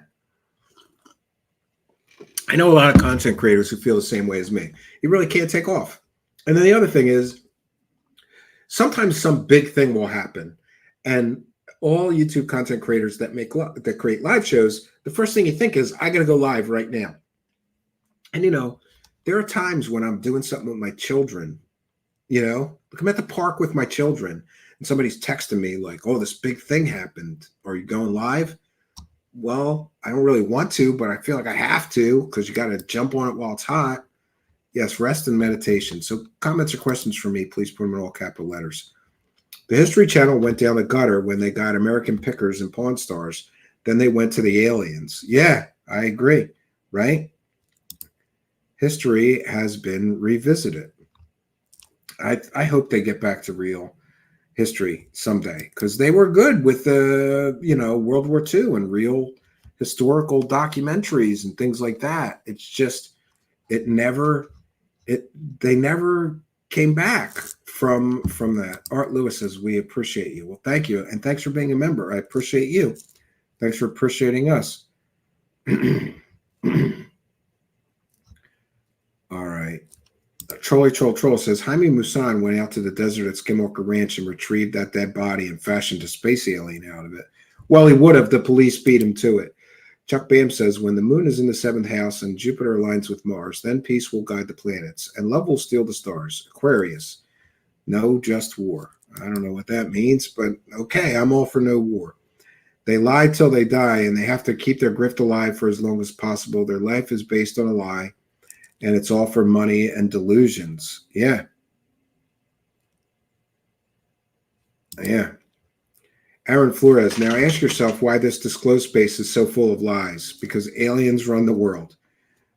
Or people just like money, Aaron Flores. But thanks for being a member, and I appreciate it. I appreciate your comment, right? Miss Tessa Marie says, I really do feel bad for Steve Mera and Barry Fitzgerald. They were the ones who actually went to Peru a few years ago and tested those alien mummies, and it was all human DNA, multiple human DNA. Yeah, meaning they've ripped apart and glued together multiple dead people to make one fake mummy alien. Mm-hmm. The mummies are not real. Oh, I hope you're kidding. I really hope you're kidding. The trick, too, with fanatics is not knowing that fine line of critical thinking and overthinking. Yeah, and Lady Blabla says, and Greer and Wilcock are doing it for years and years and years. It's kind of impressive people still take them serious. Well, I think the problem is there's always an influx of new people that don't know their history of lying and stuff like that. And also, Miss Tessa Marie says, anyone who believes those new alien mummies are real needs to get their head checked. Yeah, I know. It's like this guy promoted 50 hoaxes and now you believe him that, oh, 50 times he sold a fake story that turned out to be a hoax. But yeah, this time he really got a real alien body this time. This time it's for real. It's so childish and so stupid. How can anybody believe that? But yet here we are, right? Do you have anybody lined up for interviews? Yes, I have two people actually. Tomorrow we're going to have John Christian Spadavaccia, who's been investigating David Wilcock and the Stavati Aerospace hover car company. Boy, some things happened on David Wilcock's live stream. He doxed this journalist and said the journalist was attacking his business when the journalist, and then David Wilcock showed emails of the journalist asking people at Stavati for comment about the lawsuits. That's not an attack. That's a journalist doing their job, and we're going to cover that tomorrow. I've also got an interview about the Christian perspective on UFOs and aliens. Hopefully we'll be doing that soon. I keep forgetting to follow up and get the date nailed down. And I got a few others in the works for next week for sure. Stephen, have you come across any reliable evidence of UFOs being real? Well, here's the thing. UFOs are real. There will always be unidentified objects flying in our sky. The problem comes when people jump straight from that's a UFO to that's a UFO that's also an alien spacecraft. And a lot of people just jump right from UFO or UAP to alien spacecraft. I have a problem with that. There's massive evidence that there have been mysterious UFOs, sometimes of which they are not easily explained or never explained. But that doesn't mean they're aliens. And by the way, we have Secret Agent Red Sauce. What's your definition of a UFO? Exactly that. Anything that cannot be identified easily that's flying in the skies. That's not a conventional aircraft or, cannot be explained so easily. But the problem that I have, again, is that people jump straight to aliens. They jump straight to aliens from UFO. I don't do that. I need to see evidence that it's an alien spacecraft and not something more mundane or ordinary or earthly first. But people ask me all the time, well, what are you saying, Stephen? Are you saying UFOs aren't real? I never said that. Of course UFOs are real. There's always going to be unidentified things flying in our skies that we can't identify or we have trouble identifying, but that doesn't mean they're alien spacecraft. I hope that answers your question. Chasing tails is metaphorically apish, says Martin R. Right on point, Steve, says Secret Agent Red Sauce. Good. I'm glad that explained it. So I wasn't sure if that's what you're asking. Doxing YouTube, terms of service violation. David is playing with fire and his channel is getting shut down. I know for a fact that multiple people are reporting his channel for various things. So we'll see. UFOs displays interdimensional behavior. Mathematically, when they shrink down to a point before disappearing. Well, I need to see evidence of that, though. Which exact case are you talking about, Aaron Flores? But there is a line of thinking that UFOs and the truly anomalous, unexplainable UFOs are interdimensional in nature. And I will expand upon my thoughts on that on a future broadcast, but it's a little too deep and dark to get into in this one. Tech is evolving so fast, so aerotech also, and that needs to be tested, of course, says Lady Blah Blah. I agree with you, absolutely.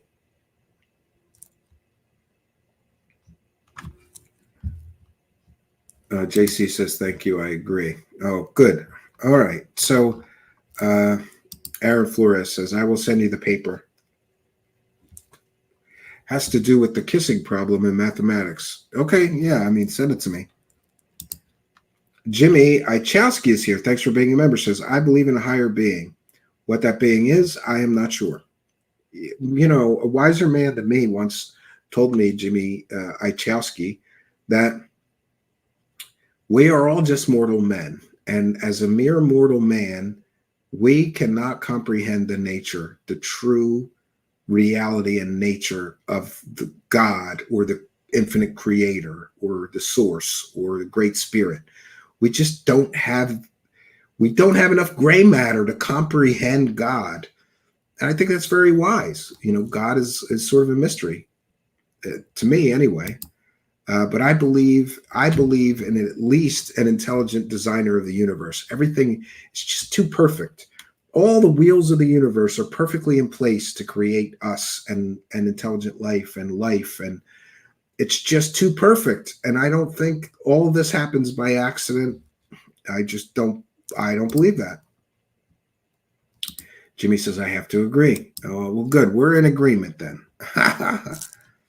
All right. So we've done our due diligence. I will be back tomorrow night, 9 p.m. Eastern time. David Wilcock's broadcasted again. So we're going to be doing a new Wacky World of Wilcock episode. And I hope that you will join us tomorrow night at 9 p.m. My special guest will be John Christian Spadavaccia, who is the person who's been sending me these court documents about Stavati. He knows about all of the people suing Stavati and all of the scammers, or let's not call them scammers, alleged scammers, and less than credible people who have been involved in a lot of shady, allegedly scammy business dealings that are all directly connected to Stavati. David Wilcock's Free Energy Aeronautics Company. And tomorrow, 9 p.m. Eastern Standard Time, we're going to break it all down for you. And I hope you'll be here. It's going to be information packed. So we're going to get to unpack a lot of the court stuff. David Wilcock is running around pretending everything's great and he's doing great. And meanwhile, Stavati Aerospace is being sued by a bunch of creditors, a former investor. They have somebody on their board that was previously involved in some really, really shady, allegedly scammy business dealings. We'll be talking about that. There's also Bill McEwen, who's the chief operating officer, who's been involved in a whole bunch of stuff that's pretty out there. So David Wilcock is creating this false reality. I'm going to be the father of anti-gravity, and I have this company. But what he's not telling you is the company's millions of dollars in debt. They allegedly defrauded investors, and according to the investor that sued them, they're a Ponzi scheme and an investment scam. They're being sued by their creditors. They didn't create the jobs they were supposed to, so the local municipality cut all the tax breaks that they were given and incentives. It's wild. And meanwhile, Wilcock is claiming he's going to get this $10 million loan, and that's going to take care of everything. But according to Wilcock, he's $1.5 million in debt just to the IRS. Then there's the $60,000 IRS lien on the Arizona property. And then there's, other financial issues and problems he has. If you add it all up, I think it's like $3 million that David Wilcock and his various companies are in debt, but he's going to still create hover cars. You got to dig out of a $3 million hole before you can even start on the hover cars. Is that what you're telling us? I don't understand. Allegedly, he has to, but this is there's $1 million that an investor is suing them for. There's hundreds of thousands of dollars worth of unpaid bills for his Stavati Aerospace company that they're being sued for. Wilcock said he had $1.5 million in IRS, debts. We know about a $60,000 IRS lien on one of his one-time properties. So there's like $3 million that he owes everybody in one form or another, or his companies owe people. But he's going to create hover cars and anti-gravity. And meanwhile, he's dancing around grifting for super chats, telling people that his latest predictions, which he's already used these predictions before. It's so stupid. He's already used these predictions before. And I wasn't going to do this, but yes, I will. A few people have asked me, everybody's sending me messages about David Wilcock's latest live stream. And I was able to, we got a new feature here, which I'm going to debut right now for all you wonderful, fine live show viewers. I have created the ultimate AI wackadoo translator. What do I mean? Well, it's very difficult to sit and listen to David Wilcock tell wackadoo stories about all kinds of crazy conspiracy theories, including the pizza stuff and health crisis conspiracies, the 3 days of darkness, Sarah and all that, the Q-tard stuff. There's nothing too crazy. The mass arrests, there's nothing too crazy for Wilcock to promote. And I'm getting tired of listening to him for 3 hours and trying to translate for you people the truth. So we've got a new AI, and just come online last night. And that new AI, what I do is I feed it all of David Wilcock's live stream. But then I tell it has to tell the truth about what's really going on with all this stuff. And anyway, of course, this is a comedic parody. This is a transformative work and a comedic parody. So certainly it's covered under fair use. So people want to know, what is my synopsis or take on David Wilcock's latest live stream that he just completed today? And the truth is, I don't have to give you my synopsis, because we now have a professional AI-driven, empowered wackadoo translator. And I have told it has to be absolutely honest, 100%, and tell the truth after listening to David Wilcock's entire multi-hour live stream of nonsense. So new feature.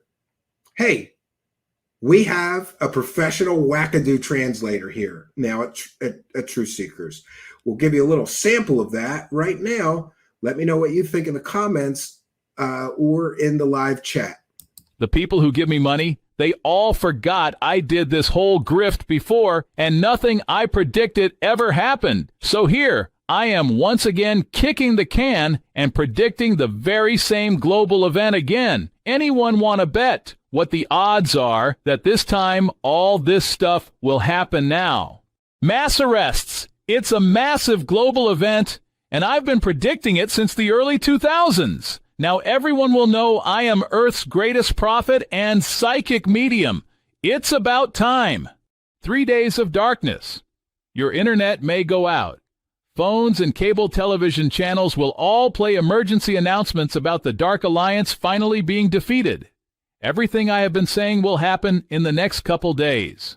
It will all happen in the next couple days, if not by next week. If not next week, by next month for sure. And hey, if it doesn't happen next month, then by next year for sure. And you know what? If it doesn't happen next year, I'll just play kick the can and predict this again in a couple years. What a great grift I have. Free money for making false predictions and promoting fake conspiracy theories. Nothing is too nutty for me to promote. Pizzagate, the global cabal, mass arrests, military tribunals. And hey, never forget I told everyone I took baths in my own piss and got superpowers. So there you have it. I think this new AI, professional wackadoo translator, this new AI is going to, I think it's really going to, pardon me, I think it's really going to save us a lot of time here. I'll just feed it a 3-hour stream of David Wilcock and see what it spits out, and we'll report that. We're AI powered here because I have a lack of manpower. You think I can afford to hire somebody to listen through 3 hours of David Wilcock rambling nonsense and come up with a synopsis? No, but we've designed an AI to do exactly that. And you never know, there may be a Luzando AI soon, or other AIs to help in our efforts here.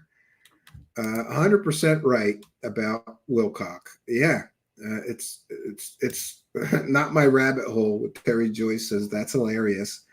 Well, you're a professional comedian, so I'll take that as a huge compliment. Miss Therese says, thanks again, Stephen. Yeah. Elmer Boilerhouse says, praise the Wilcock. Scary as hell, says the Urban Way. Operation Shutdown, just laughing. Jimmy Ichowski says, that's gold. We'll tune in tomorrow because I've got a longer version that's about David Wilcock telling people it's his new grift. I told the AI, come up with a new grift, and here's the basis of what you'll be selling, and generate a script and read it and sell people this new product from David Wilcock. Wait till you see this one tomorrow night, 9 p.m. Eastern Standard Time. Look at those eyes. Yeah. Flubber Lane says, this is great. Crazy eyes. Pete Barry is laughing his butt off. Good for that. Yes. So I think we'll call that a success and we'll keep using it. Jimmy Church, AI for the masses. Yeah, that's a good idea. Lunar Sparkles. Chuck Bam is welcoming Lunar Sparkles. So we've done our due diligence. And by the way, that's a comedic parody, David Wilcox. So don't you threaten to sue me. It's extremely difficult and hard to sue for a comedic parody. It's obviously a comedic parody. You're a public figure. People are allowed to make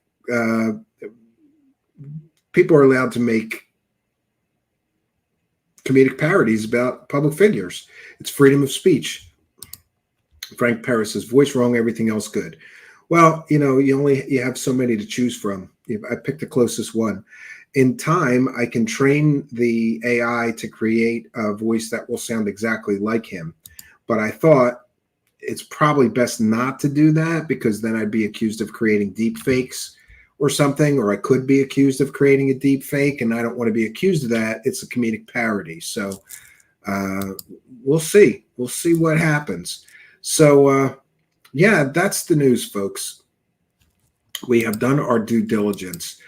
I got to go try to cool down and get over my complete and utter disgust with the despicable, disgusting, reprehensible people that are in this thing. I really got to I don't know. It's just starting to affect me emotionally, and that's not good. I'm beyond angry and I'm beyond disgusted. I can't even describe my full emotional spectrum about all this. That's how much it's really been graining on me here. But we do what we can. We do what we must. And the show must go on, and go on it will.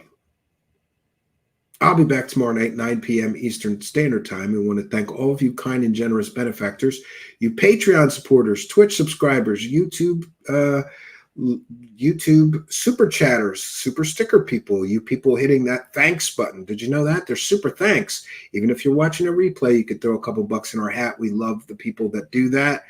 You could send us a PayPal pledge as well. We thank you, PayPal pledgers, Patreon supporters, YouTube channel members.